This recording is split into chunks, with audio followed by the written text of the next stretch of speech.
Hello friends.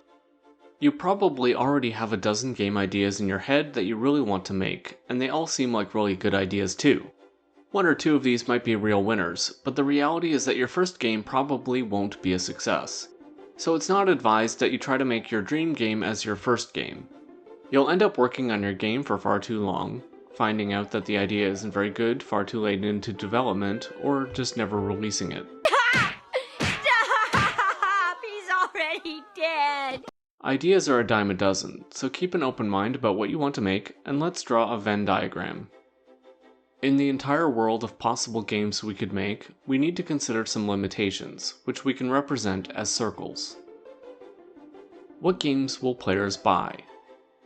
Understanding your target audience and doing an analysis of the market will help answer this question.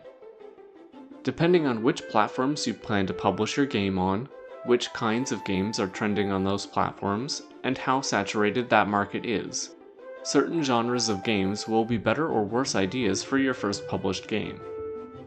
After doing some research, I've determined that flashy games with short runtimes typically do well on these platforms. I will plan to publish on Steam, mobile, and Nintendo. What are you passionate about? Creating an entire game is a large project that will take a lot of time. To stay motivated, it helps tremendously to be passionate about what you're making. What kind of games do you enjoy playing? You likely have plenty of ideas of your own spin on those genres.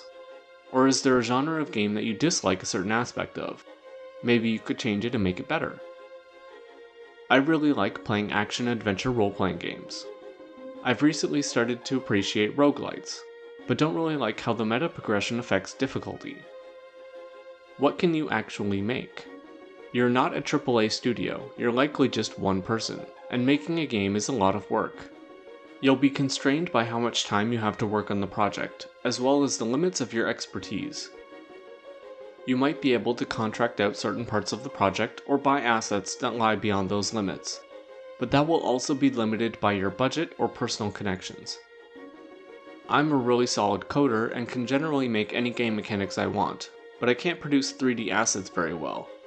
I can, however, do 2D.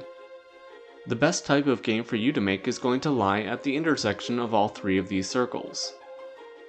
But you might decide to choose a game which falls within your skills, you're passionate about, but isn't marketable, if you don't care about actually selling the game. Or maybe you're willing to make something which is marketable but you're not very passionate about if motivation isn't an issue for you. Or you could make something you're passionate about and is marketable, but your skills are lacking, so you would rather contract out as much of the work as possible. Even if you can't find the ideal game which fits inside all three circles, knowing this will help you plan and guide your design decisions later.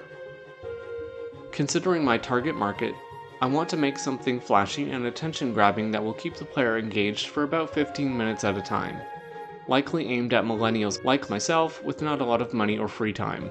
While I may not be the most passionate about roguelites, I do enjoy some of them, and I think that I can bring something new and innovative to the genre by addressing some of those aspects that I don't like.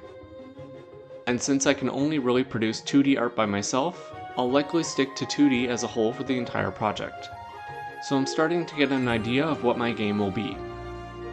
The next step is to analyze the existing market even further, equipped with the knowledge gained from the Venn diagram. Try to find games that fit your criteria for sale on your target platforms, your future competition. How many games are there? How many were successful? Do you think you can compete with these games? You can try to find gaps in the market, particular combinations of genres or tags that have little or no competition, or make a game which fits well into an existing niche but provides something new and innovative. Come up with a very generic idea for what kind of game you think you can make based on the existing market. I think the best game for me to make will be a survival-like game, better known for its most popular success, Vampire Survivors. For those who don't know, Vampire Survivors is actually a clone of a game called Magic Survival, which was originally created in South Korea. These games start you off at level 1 each run, and have you try to combine different power-ups in an attempt to survive as long as possible against hordes of enemies. They often also have meta progression where you can spend in-game currency to apply permanent power-ups to make the game easier, and give you a leg up to survive longer in future runs. While there are a lot of clones of these games, their short runtimes have the fans of the genre craving more, while the mechanical similarities of the existing games have the critics starving for innovation. Once you have a general idea of what your game will be, it is time to do an even deeper dive into the market.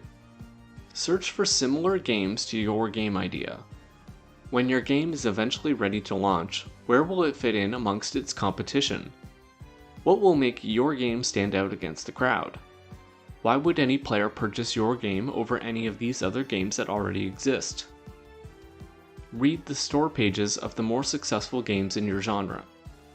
What words and images do they use to describe their game, and what do they emphasize? Read reviews of the games too, both positive and negative. These reviews are written by your target audience, and are the most direct insight into what they like and don't like about the existing games on the market.